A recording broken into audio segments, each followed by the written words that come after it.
Bonjour à tous. En ce 19 juin, je vous invite à rester en pays de faïence et à venir visiter le village de Calian. Donc, c'est un des 9 villages perchés. Là, on se trouve juste à côté de l'église Notre-Dame de l'Assomption, construite en 1685 et qui va accueillir pour la 25e année le festival Cellophane. C'est une référence dans l'univers classique et surtout dans le pays de faïence. En effet, ce festival va fêter son quart de siècle et il fait la part belle au violoncelle.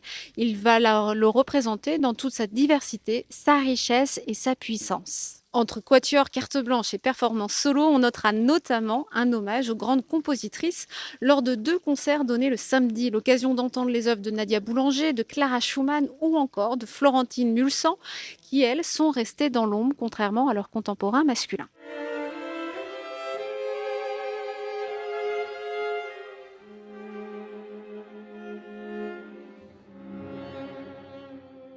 On poursuit notre panorama des festivals musicaux avec le Broc Festival. Il se tiendra du 26 au 28 juin au Théâtre de Verdure du Broc, donc dans les hauteurs de Nice. Et il nous propose depuis 2019 des soirées festives, 3 soirées différentes qui vont débuter avec le groupe Brooklyn Funk Essential, avec son jazz teinté de sonorités funk et hip-hop. On va poursuivre avec Eliades Ochoa. Peut-être que vous ne connaissez pas son nom, par contre vous connaissez sa voix. C'est l'une des voix cubaines les plus connues au monde puisqu'il est issu du Buena Vista Social Club. Et enfin, le festival s'achèvera avec le roots reggae californien de Groundation qui va clôturer cette édition en beauté. C'est du 26 au 28 juin.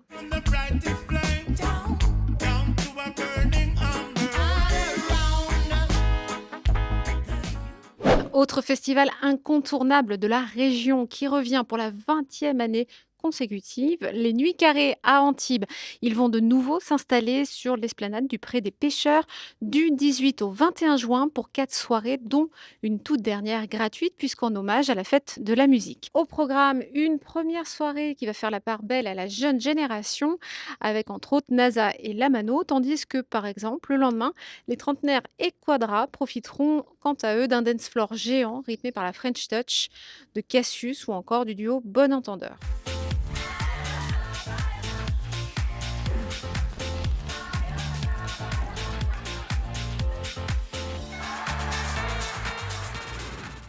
Hier soir a débuté le début du 3e volet de Zodiac sur TF1. Alors si vous avez raté les 2 premières saisons qui datent de 2004 et 2006, Zodiac est le maître du Zodiac, sachez que vous pouvez vous mettre à jour en regardant gratuitement les épisodes précédents sur TF1+. Pour l'occasion, on a eu la chance de pouvoir échanger, en tout cas Léane a eu cette chance, Lani Gautry et Eric Hyacinthe, 2 des nouveaux visages de la saga. L'histoire, quant à elle, reste à peu près inchangée. On va retrouver Francis Huster qui doit à nouveau faire face aux forces du mal et à la menace d'un tueur en série qui utilise l'astrologie pour annoncer ses meurtres. Tout un programme, on vous laisse en leur compagnie. Marielle, c'était son rêve. Et moi aussi. Ça, c'est ta faute. Pourquoi tu as laissé partir ça? Je sais ce que c'est que d'enterrer un enfant. Je me fous de votre compassion. J'ai failli devenir dingue en traquant le Zodiac. Les enfants paieront pour les crimes de leurs parents. C'est de réussir à concilier ces codes de la saga familiale, qui sont des anciens codes, avec quelque chose de très moderne. Et je pense que ce qui a été très intelligent de la part de TF1, je ne sais pas qui a eu cette idée, c'est d'aller chercher des comédiens qui sont dans des quotidiennes et qui du coup sont encore plus souvent dans le salon des gens. Au-delà de leur qualité d'acteur, parce qu'à chaque fois c'est vraiment des acteurs incroyables, je pense que ça, c'est un très bon angle pour moderniser cette série et la rendre aussi addictive qu'elle a pu l'être à l'époque, parce qu'on regardait Francis Huster et qu'on avait tous ce rendez-vous avec la grand-messe de la saga familiale, parce qu'à cette époque-là, on regardait, il n'y avait pas les replays. Ici, je trouve que de ramener les gens de la quotidienne dedans, de ramener des gens que les spectateurs ont l'habitude de voir presque quotidiennement, on renoue avec ça. Sur les programmes plus courts, c'est super aussi, c'est qu'il faut aller très vite, quoi. Et là, on a vraiment le temps de le nourrir, et c'est un travail de fourmi, et c'est très c'est risqué entre guillemets parce qu'évidemment qu'on ne tourne pas le premier et le deuxième dans l'ordre chronologique. On peut arriver sur un plateau le matin et tourner une partie du premier épisode, 2 scènes du 3, une scène du 6.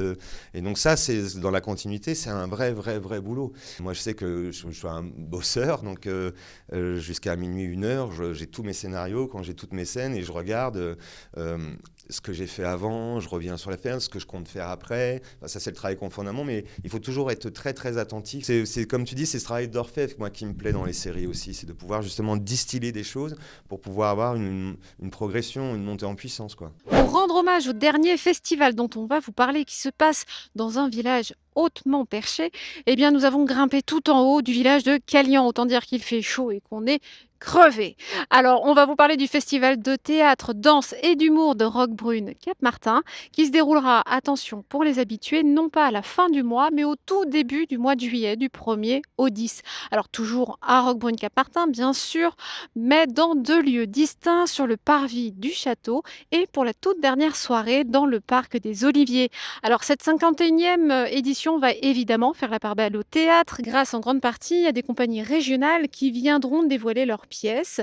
Et même si ça reste évidemment l'ADN de l'événement, eh bien celle-ci fera une place à la danse à travers 2 spectacles, Sada et Schéma 14.0, et puis s'achèvera en humour avec le tout dernier spectacle de Mathieu Madénian, qui viendra partager son expérience intime de la paternité, entre autodérision, bien sûr, confidence et réflexion sur l'état du monde d'aujourd'hui. Et lui, pour arrêter la guerre en Ukraine, à Odessa, il y avait une barricade, et sur la barricade, il a mis liberté, égalité, fraternité.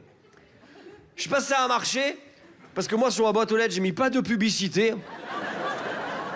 Moyen. On achève cette semaine calianaise au pied du village, près du gué, qui longe le moulin à huile. Tout ça pour vous dire que ce week-end, eh bien, vous allez pouvoir retrouver le Roi Soleil, le retour. Donc c'est 20 et 21 juin au Palais Nicaïa de Nice.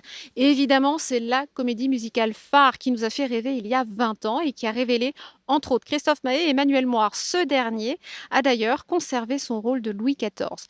Alors bien sûr, ça reste fidèle à la version originale et ça, eh bien, on le doit entre autres à Kamel Wally qui est toujours aux manettes et qui a bien sûr enrichi son spectacle avec les innovations technologiques que l'époque lui permet. L'histoire de Louis XIV sera cette fois-ci entre autres portée par Lou Flomalet ou encore Louis Delort et va nous offrir un univers visuel majestueux grâce aux décors, aux costumes, aux bijoux, aux perruques et autres maquillages étincelants.